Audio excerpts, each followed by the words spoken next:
Welcome to Politics Personified, an IG Live series presented by the Personified Group. Our featured expert guest is State Representative Donna McLeod, who's running for Congress in Georgia's 7th District. I see you have your purple on.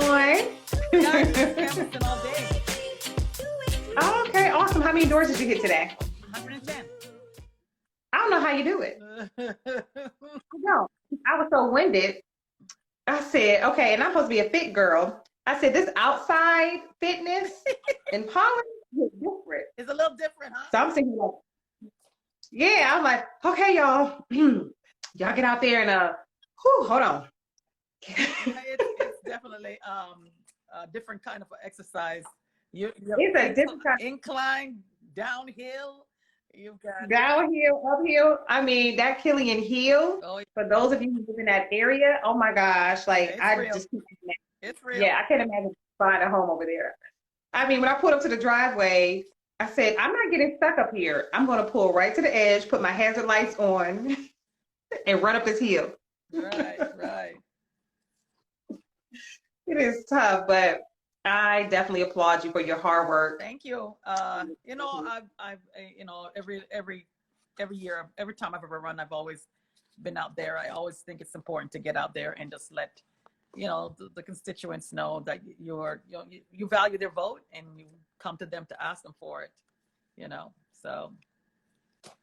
Absolutely. And what better way to make those connections, because it's all about connections and collaborating. And again, you're working for them. So I think it's great.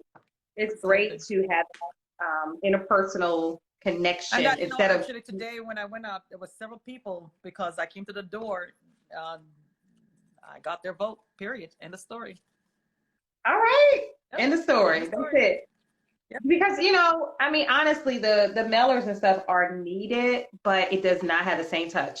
Yeah, and I think after a while, the mailers actually lose the value if you keep just pushing. I mean, if you're going to vote for somebody, you're going to vote for them, But if it comes to the point where people just see it just as it's constant and you're bombarding them and you're not really giving them any real substance other than, what's written on the paper, they don't really know your heart. They don't really know who you are. And so, and then again, when you're doing a large area, it's really hard to be completely personal with us, your voters, because it's difficult, right? You'd love to be able to touch, 300,000 people, especially running statewide. You'd love to do that, but it's not possible. So the mailers help to give them some kind of idea, but I think you've got to follow that up with some other things to let them know that you are a real person. You're not just, something on a piece of paper. Yeah. Your website should also be a pretty good place for them to see you as a person, as someone that they'd like to vote for. Mm-hmm. Yeah, very personable. And again, that's the purpose of us doing the IG Live on a weekly basis, so people can, personalize you. Absolutely. And I just ask the viewers, ask questions. Even if you think that Donna McLeod, ask questions. This is an opportunity for a Q&A that you won't normally get. Right. And we just finished legislative session as well. So a lot of things happen there too. And I mean, if people have questions on that too, they can certainly ask. But I do think that seeing somebody move, seeing somebody's gesture, seeing somebody's kind of like the way they just the way they kind of sit or stand or move their hands or move their eyes, gets you a better view of that person and kind of what they are. It's just like looking at somebody's eyes rather than seeing them with the sunglasses, right? Absolutely. Even with the mask, when we're in the mask era, you're not seeing a person's full face, so it's really hard. And then what you thought they might look like, and when they take the mask off, it looks a little bit different from what you thought it might look like. And it's the same way, you can see somebody in picture, but when you see them live or you see them move, it does change everything in the way you actually perceive them. It does.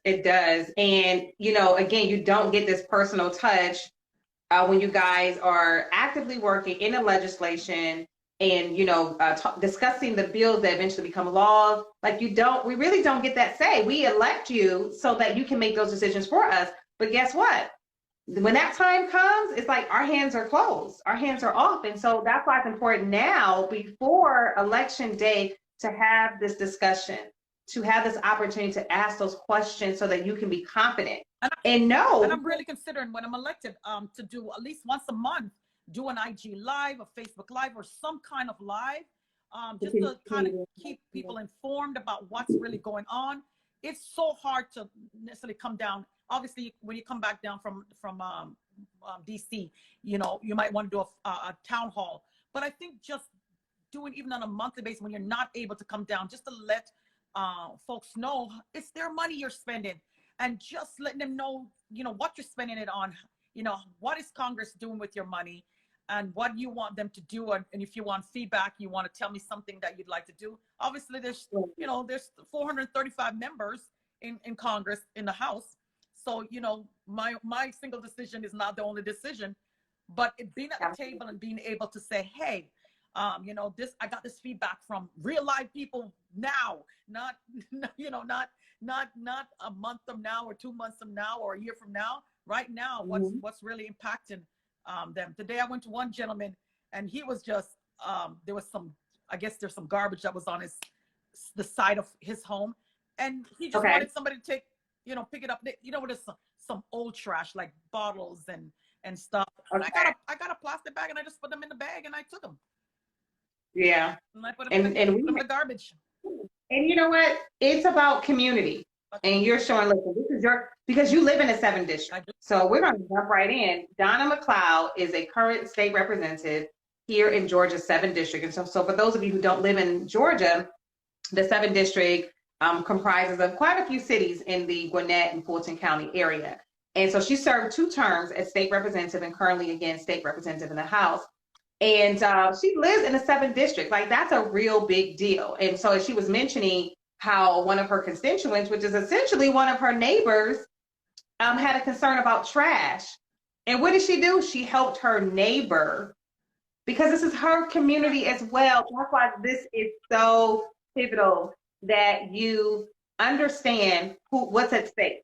And you know, when you and they don't really care, right? I mean, the trash on the road is really not a state or a federal responsibility. It's actually your local mayors and city council members, or your commissioners, or but they don't care. They see elected official, they say, I want something done, and they don't care. Just get it done for them, so that that they feel like, you know, you care. And that's what really boils down to, that you care. No matter what. Yeah, I'm glad that you mentioned that, because I know I don't see the difference. I see elected official, and you need to help me and get me in contact with who I need. Listen, you figure out all that other stuff. All I know is you have the title, and you need to help me. So it's true. It's true. I mean, but just sharing your transparency that, first of all, it's still your community. Oh, yeah. So you were still picking up trash in the community that you live in. So again, if the 7th district goes down, guess what?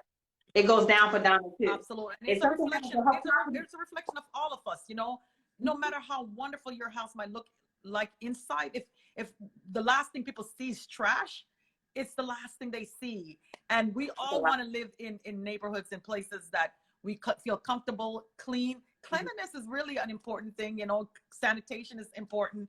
And so, you know, again, this district is a very mosaic district. It is the most diverse district in the entire state of Georgia, and probably the most diverse district in the entire Southeast. And so, so it's pretty important for people to understand that we actually have to work at it, right? We have to work at it, at being together and making sure that we get along. You know, we've got a large Asian American population. We have a large Caribbean population. We have a large Hispanic population. We have a large Bosnian population as well. So it's a mosaic for real. And so, you know, and of course there's the folks that were born in this country. And obviously, you know, I'll say that in Gwinnett County, you probably find fewer born Georgians than before. But you know, at the end of the day, we are all living in this district, and I think we've been pretty good at making sure people feel comfortable, feel a part of this community, and I feel like they're invested in it, just like myself. This is home for us, and we don't think of anything else but how we are going to make it better every day. And that's how we work together. We patronize each other's business. You got Koreans coming to the Jamaican restaurant. You got Jamaicans going to Korean. You got Hispanic folks going to the Koreans. You got Koreans going to the Hispanic. We really do, you know, ensure that we have that diversity and that we're working together to make sure it's successful. And it takes work. It is not magic. And so when people are coming in from outside thinking that they will just come and run just to hold the office, that's not us.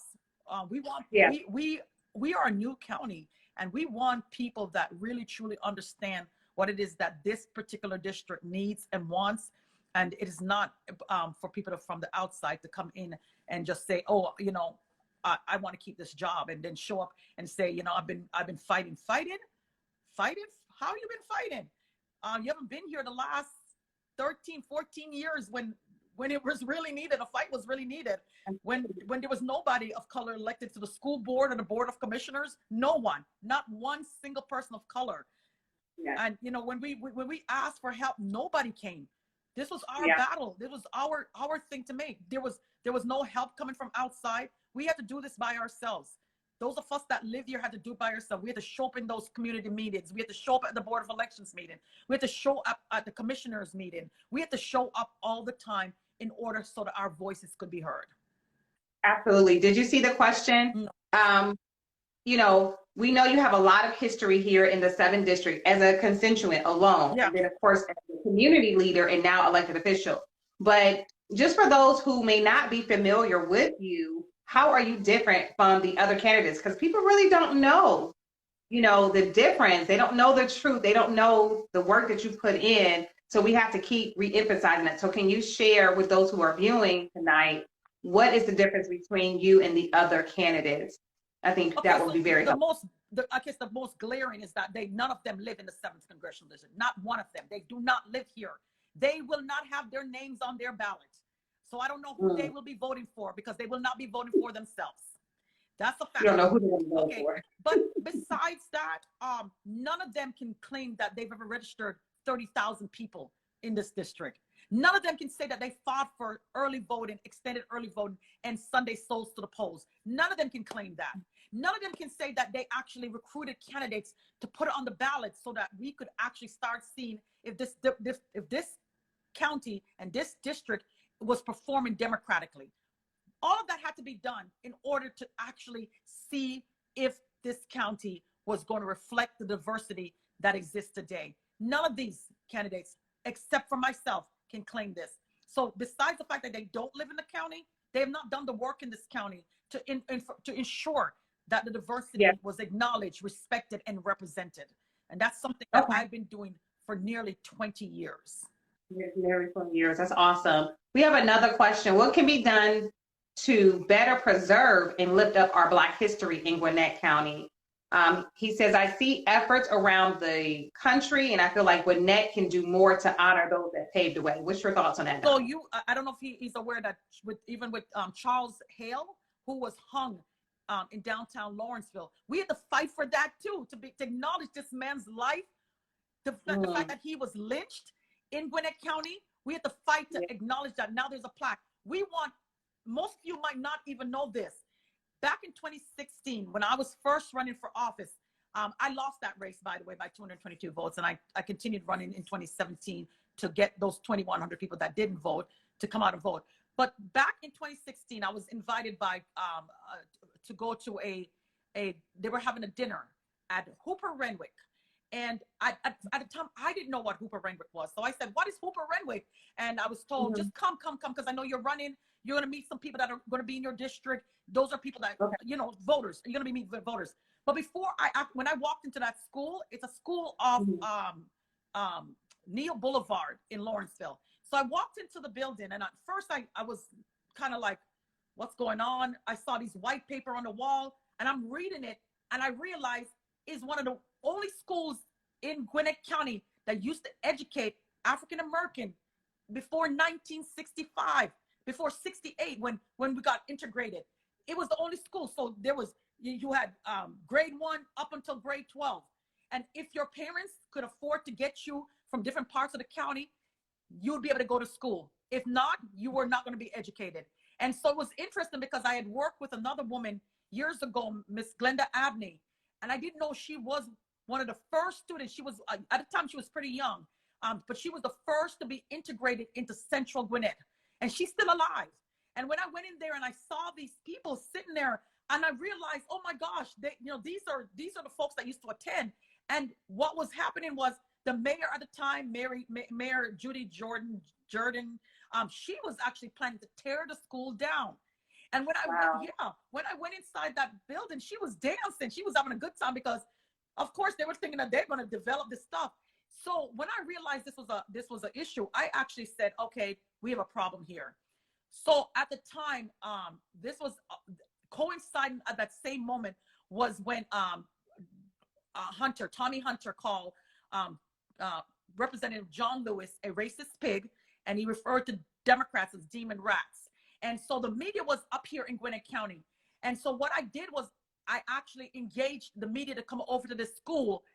And when we did a press conference, after that, they then turned the lens to the city of Lawrenceville and said, what are you going to do about this? Are you going to be tearing down this building? Because initially, one of our oldest citizens, African Americans that live in this county that's still alive, Miss Neal, Miss Ruby Neal, she told us that the city promised to give them a brick when they tear it down. Each of the students that are still alive, they would give them a brick. So I said, oh no, we need to preserve this history. So when the news came over, we had a press conference. They turned the lens onto the city and asked them, what is your plans? And that today, that school will be a museum. It has been saved. It will be a historical landmark. And those are the kind of things that I've done. I don't brag about that. That should never have happened in the first place. That African American history in this county should just be dismissed. We need to, anytime we find things out, there's the promised land out near Snellville area, the promised land. There are pockets, and we need to teach about the contribution of African Americans in Gwinnett County. In fact, Lawrenceville was a cotton mill. So it used to process the cottons. In the city of Lawrenceville. And I mean, all of Lawrenceville used to be like that. Yeah. It was a cotton. And if you go down on Five Forks Trickham Road, there's the yellow post office. That actually was part. They kept that part. It was part of the plantation. That entire area down Five Forks Trickham was a plantation. There was 2 family-owned human beings on those land. That is now Five Forks Trickham. Wow. So there's a lot. Now, the work that you did specifically with this school, and someone also mentioned another school, Buford Color High School. But the work that you did with this school, were you an elected official at this time, or are you just a community leader? I was not elected. I wasn't elected until 2018. The incident happened in 2016. In fact, it happened. How we end up finding about the comment by what was his name again? Tommy Hunter, was on Dr. Martin Luther King Day. We were getting ready to go to for the Ebony Society annual Dr. Martin Luther King parade.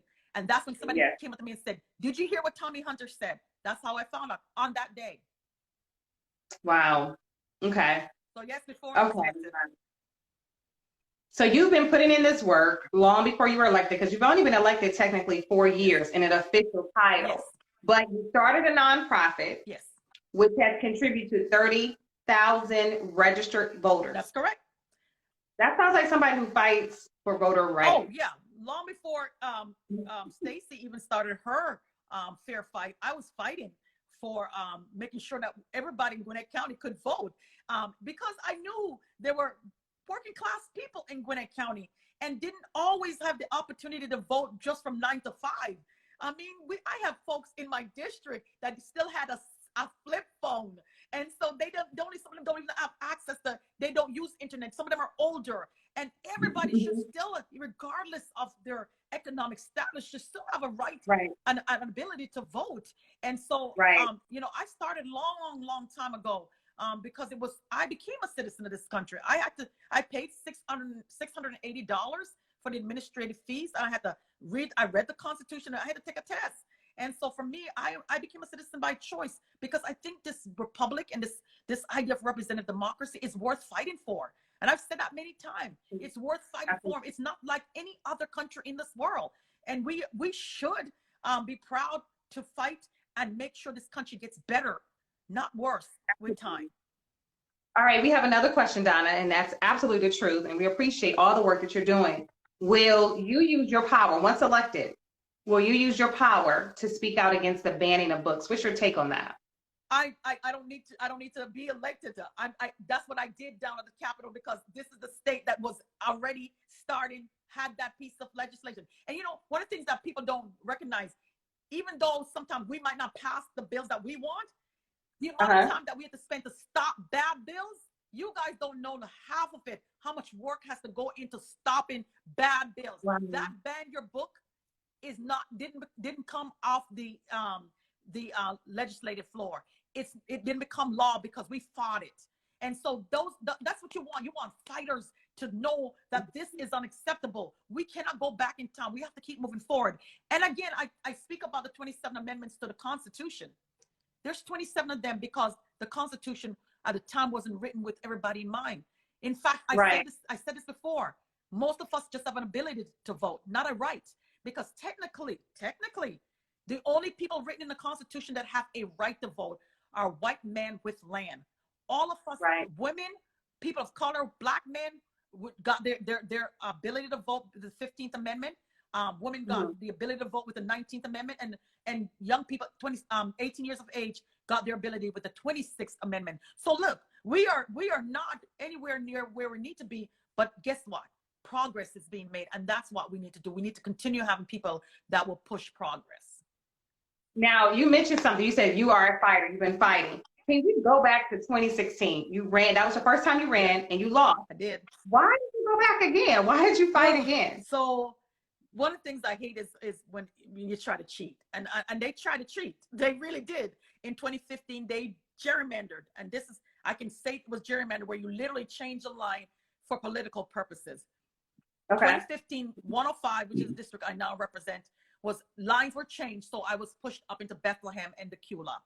And so when I ran in 2016, I was actually supposed to lose by about 2,000 votes. I only lost by 222 votes. But after our contest in 2016, we did an analysis, and what we found was 2,100 people didn't vote in 2016. I lost by 222 votes, but 2,100 people didn't vote. And so we went and basically contacted all 2,100 people. There was about 3 people that passed away. God rest their soul. They passed away, but the rest was still alive. And what we did was we did a thank you campaign. It was almost a kind of, you know, it was kind of cynical in some ways, I guess, in some ways, because we knew they didn't vote, but we thanked them for their vote. And guess what? In 2018, they showed up by the drove. I won by over 4,000 votes more than my opponent. And I've been in a competitive race ever since, from both of my election. This has not been, I was the only person on the ballot. I've always had a Republican challenger. And in 2018, I won my election by a landslide. Okay, so we got to talk about the elephant in the room.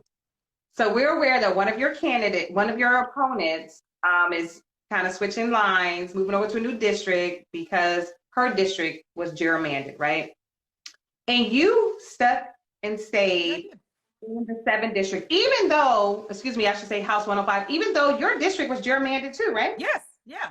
And that's so you decided to stay and fight. So if you can just share like your passion behind that, because it's so easy and people need to know, listen, you stuck it out. Your district was changed. What were the steps that you took? I think you shared a story about how you went to essentially almost, you know, unfamiliar land, I think Bethlehem, an unfamiliar area, to connect, instead of just giving up on your district that you live in, that you've been serving, instead of giving up, you decided to, you know what, let me try a new strategy because you are committed and dedicated. Can you share that story of your dedication to this? If you live, it's not musical chairs, right? I live in this home. It's where I live. It's not an option. I can't pick up my house or move or just go and run in a different district because I can't. I think I can't win here. You don't know what you can do until you do it, and that's the thing. If you are a fighter, you believe in representing the folks that you live amongst, then you do it. You do the work to get elected where you live. And because that's the place you're going to be best able to serve. And yeah, when my district changed, I was growing up in Bethlehem.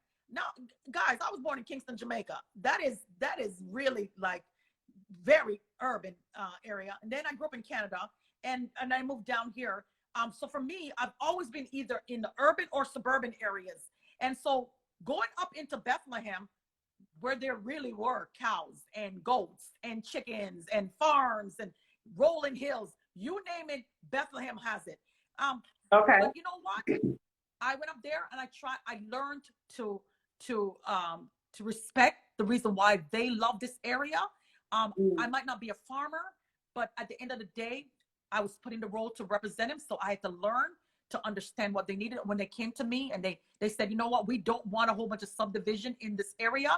I stood with them and I fought to make sure that we minimize having subdivision, because this is the way they wanted to live. And that's the commitment of a true representative, is to understand what the folks that you're representing need and want. And so I stood with my constituents up in Bethlehem and Decula. And you're rewarded when you do right by the folks you're representing. And like I said, in 2020, I won by a landslide. In fact, the precincts that I'm supposed to perform the least in, because they were more Republican, I lost by only a couple hundred votes. Okay. All right. We got another question. So you speak about being transparent outside of town halls. How will you continue to keep the people informed about what you're doing to fight for them? So once you become Congresswoman, what are you going to do to stay connected outside of the White House and the So I mentioned earlier, like, we just started this IG series of talking to Personified politics, and I actually like this format a bit more, because it gives folks an opportunity. We'd definitely like to have more people participate in this forum. But if I'm elected, I would like to continue using this forum, because I can talk to you directly. You can ask me questions directly. So again, that social media's got some bad stuff and some thing, but there are ways that we can use social media in a positive way to impact. And I think this has been a really good experience for me. I have to dedicate that time. Obviously, I might not be able to do it every Thursday. I'd like to do it once a month, but because when you're in Congress or you're on the floor on a legislative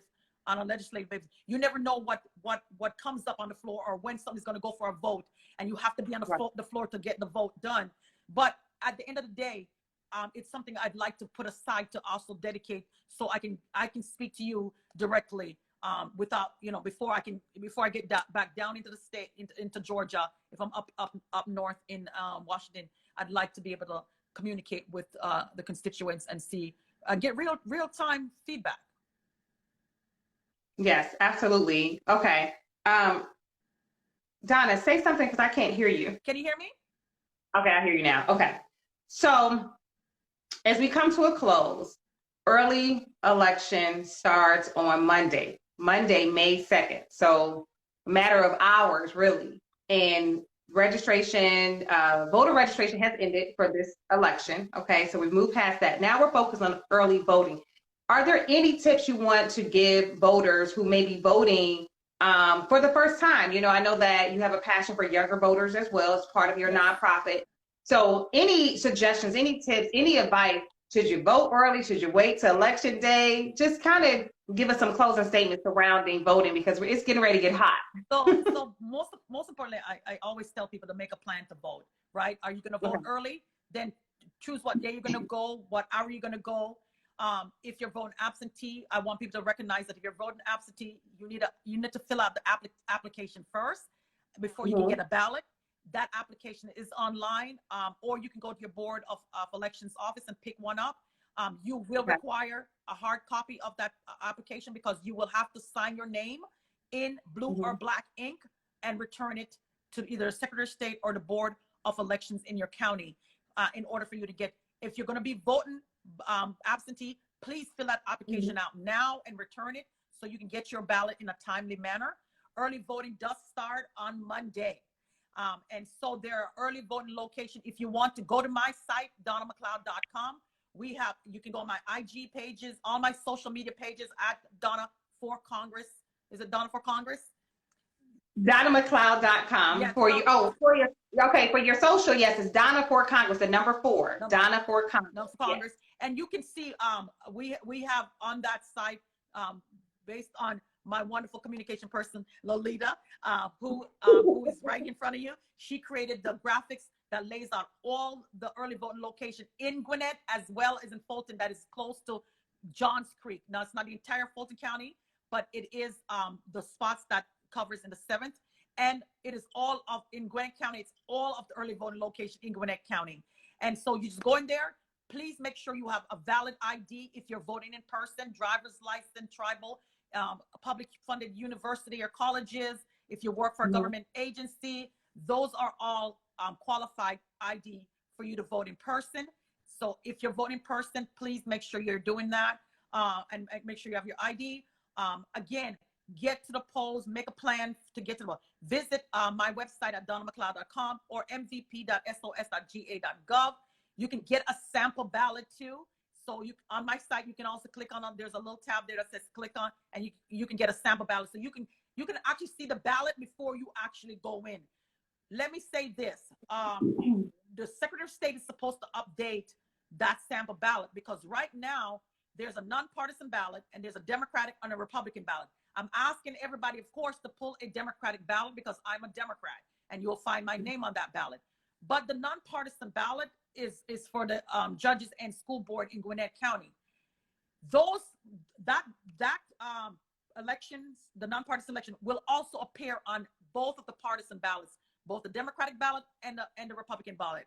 If you pull just the nonpartisan ballot, that's all you're going to get is the judges and your school board members. If you pull the Democratic ballot, you will have all of the candidates from the partisan races, the nonpartisan races, as well as there are several questions on this ballot, some very interesting questions about marijuana, whether it should be legalized.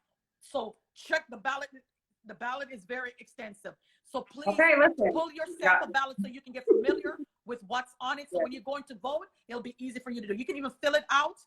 You can fill out your ballot and carry it with you. And when you go into the booth, you just get your ballot done if you're voting in person. And again, if you're voting absentee, when your ballot comes, you can just use your sample ballot, fill out your ballot, get your post. I think Gwinnett County will actually pay your postage. Okay. Gwinnett County pays the postage for your absentee ballot. So please, please, early voting starts on a Monday. And it goes all the way until May 20th. So you have and it's in Gwinnett County, it's all early voting location from 7 a.m. to 7 p.m. So you've got a lot of time to vote. There's a lot of days and it's a good amount of time to get your vote. And it's going 7 days a week, Saturday and Sunday, 7 days a week from 7 a.m. to 7 p.m. in Gwinnett County. In Fulton, it's 9 a.m. I think until 5 p.m. To 6 p.m. Till 6 p.m. Thank you. It's 9 to 6 p.m. So yeah, so you guys have no reason not to get out and vote. And again, if you don't live in the 7th, trust me, you know someone that lives in the 7th. Gwinnett County, Donna, is it the second largest county in the state of Georgia? Yes. So for all of our out-of-town people who like, oh, I have family in Atlanta, I promise you, they probably live in Gwinnett County and possibly in the 7th district, just like my family. And let me quickly, before we sign off, let me just quickly tell you the cities that are in the 7th Congressional District. It is Snellville. It is Grayson. It's Lawrenceville. It's Decula. It's Lilburn, Norcross, Duluth, Peachtree Corner, Berkeley Lake, and Johns Creek. Did I miss any? Okay. Say that one more time. I'm trying to write it down. So Snellville, Grayson, and there are little parts of other cities, but these are the major ones. Snellville, right? Grayson, Lawrenceville, Decula, Lilburn, Norcross, Duluth, Peachtree Corner, Berkeley Lake, and Johns Creek. It's pretty big. It's over 700,000 people. It is. It's pretty big. So I think I have quite a few on here. I'm just going to go ahead and just submit this so you guys can just have an idea of the cities. But again, if you follow Donna on IG or on Facebook at Donna for Congress, there is a graphic that lists all of the cities in Gwinnett County as well as in in Fulton County. There's a small, but nevertheless it's needed. It's still part of the 7th. It's still an area that she will represent. So your votes are needed still in Fulton County. So if you live in Fulton County, please make sure to check to see if you live in a 7th district, okay? Do not assume because you're in Fulton County that you're not in the 7th district. All right, so we appreciate this time. This has been great. I think we had some new viewers tonight. Again, early voting starts on Monday. Please make sure to check in with your friends. Again, if you don't live in a 7th, you know someone that does, okay? So make sure you absolutely exercise your right to vote. Remember, this is a amendment right. Is that correct? Am I saying that correct? It's an ability. It is amended, and it gives us the ability to vote. The ability to exercise your ability to vote. And as someone stated earlier about Black history, remember our history. We didn't always have this opportunity to vote. So exercise your ability to vote and get out there starting May 2nd. May 2nd through May 20th. And then a big day, Election Day, is May 24th. And make sure that you choose a Democratic ballot.